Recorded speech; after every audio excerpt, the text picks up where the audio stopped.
Bonjour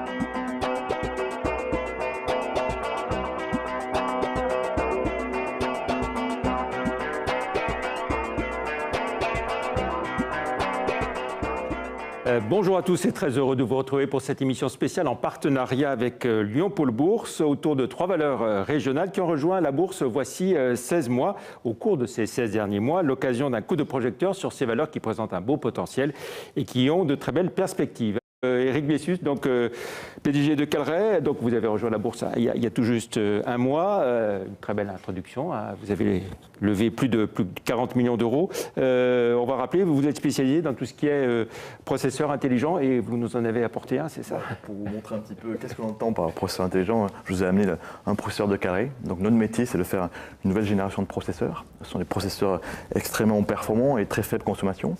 Et ils sont au centre effectivement d'un nouveau marché qu'on appelle le marché des systèmes intelligents, parce qu'ils ont la capacité d'analyser l'environnement et de prendre des décisions. Voilà. Donc, typiquement, on vise nous essentiellement 2 marchés. Le premier marché, c'est un marché qui est très vulgarisé aujourd'hui, c'est le marché des voitures intelligentes, les voitures autonomes.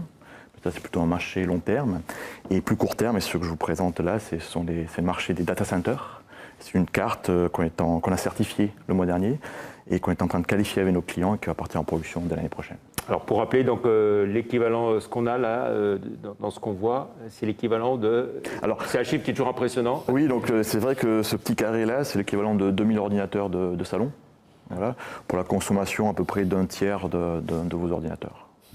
Voilà. Voilà. Et c'est le résultat, bien sûr, d'énormément d'investissements, en particulier nous sommes issus du laboratoire du CEA, qui est mondialement connu pour ses avancées technologiques par rapport en particulier au supercalculateur. Et c'est le résultat à peu près de 10 ans de développement et de 60 millions d'euros d'investissement. Voilà. Alors 10 ans de développement, avec une période qui était difficile, on va le dire, en 2014, vous étiez un peu au fond du trou. On est allé vous chercher d'ailleurs. Oui, c'est vrai que moi j'ai rejoint la société en fait en 2014. Vous étiez aux États-Unis. Hein. Voilà, donc effectivement j'ai un passé d'entrepreneur et de gros groupes aussi. Et en fait j'ai été vraiment enthousiasmé par ce projet-là. Et on est venu me voir en 2014, la société avait du mal à relever de l'argent.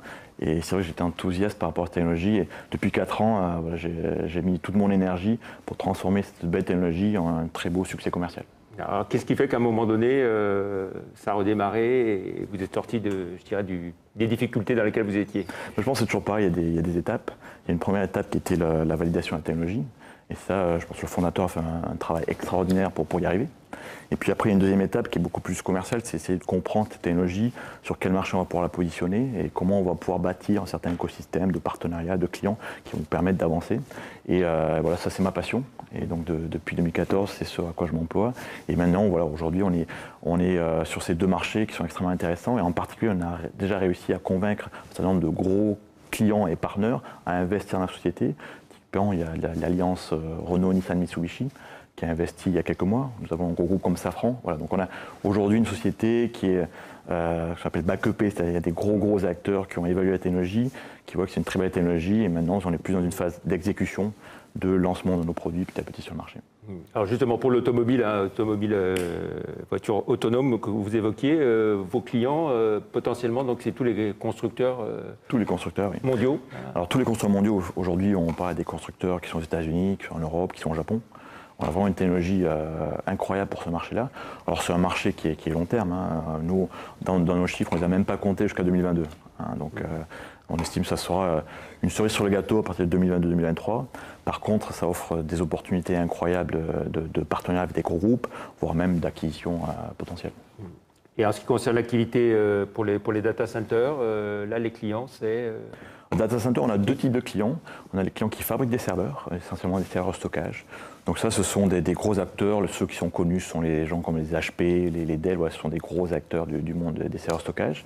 Et puis, ce sont aussi les data centers. Donc les data centers eux-mêmes, les compagnies qui maintiennent ou qui fabriquent data centers, qui utilisent nos cartes pour améliorer les performances de leurs data centers. Voilà. Alors si on revient sur l'introduction en bourse, hein, le mois dernier, quel a été le timing à partir de quand vous avez décidé d'aller en bourse et comment ça s'est passé? En fait, ça s'est passé assez rapidement, puisque notre décision, on l'a prise au tout début de l'année. Voilà, en discutant avec ce qu'on appelle des banquiers, ils nous ont dit que notre société avait vraiment le profil, avait vraiment un projet très intéressant pour entrer en bourse. En particulier, on a eu la chance de discuter avec Eric. Et donc, on a décidé de lancer le process. Et en fait, tout s'est très bien réalisé. Et on a été coté le 12 juin donc il y a quelques semaines maintenant, avec une très très belle levée. Donc on est très contents, ça va nous permettre de financer nos ambitions. Voilà, alors lever plus de 40 millions d'euros, je disais, c'est même 43 au total? 43 millions exactement. Voilà, pour être très précis.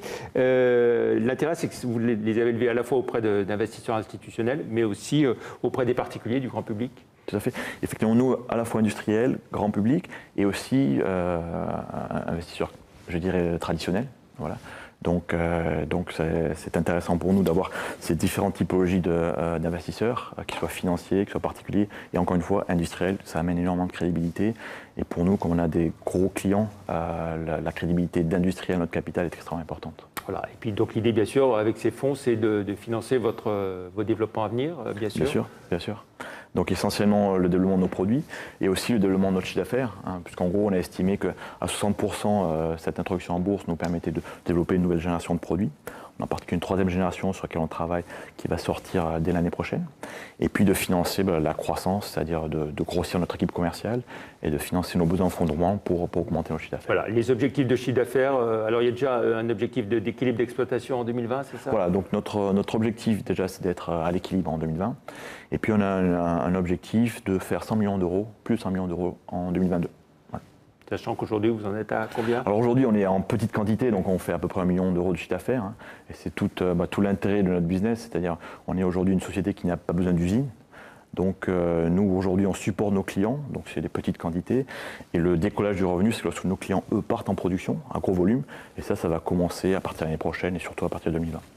Les impacts de cette cotation sur votre activité? Aujourd'hui, c'est un petit peu tôt. Donc moi, ça fait quelques semaines, donc je n'ai pas encore ressenti la différence en termes des journées passées au jour le jour. Par contre, bien sûr, je pense que ça va être intéressant de continuer à voir nos investisseurs, de communiquer, très important, et puis aussi d'expliquer ce qu'on fait. Pour ceux qui ont des inquiétudes, qui hésitent, Eric Bessus, vous leur dites qu'il ne faut pas hésiter. Encore une fois, nous, on n'est pas trop sujet à ces aléas, je dirais, mensuels. On a vraiment au départ une technologie, on a un plan ambitieux qui va se dérouler maintenant dans les années qui viennent. Donc c'est vrai que c'est toujours un petit peu angoissant de voir les aléas à la bourse, mais je pense que notre projet, nous, est plutôt un projet moyen-long terme.